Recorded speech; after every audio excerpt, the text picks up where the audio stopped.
Top 3 farų legendos – Šiauliai Edition. Pirmasis buvo surastas maždaug čia, tai yra prie Šiaulių katedros Tilžės gatvėje. Ant gatvės stovi. Ir tapo ikoninės frazės apie žieminį apdangalą autoriumi. Numeris 2. Tai legenda iš pankų rojaus, bet buvo užfiksuotas 2013-aisiais vienoje Šiaulių ligoninėje, nes prisikabinėjo prie darbuotojų. Gatvės muštynėse dalyvavęs vyras pristatytas į gydymo įstaigą atsigavo ir pradėjo puldinėti medikus. Tai yra gražiausia vardo savininkas. Vėjas kas? Vėjas. Pavardė. Nupūstas. Vėjas nupūstas. Paskutinis buvo užfiksuotas štai ten. Prieikime arčiau. Štai jau matosi kazino įėjimas. Filmuokit, prašau. Ir tu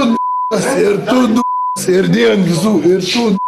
Bet jūs galite būti ne jei nueisite mano profilio aprašymą, užeisite Investor Patreon arba Contribui ir pažiūrėsite dokumentinės farų trilogijos paskutinėje dalį.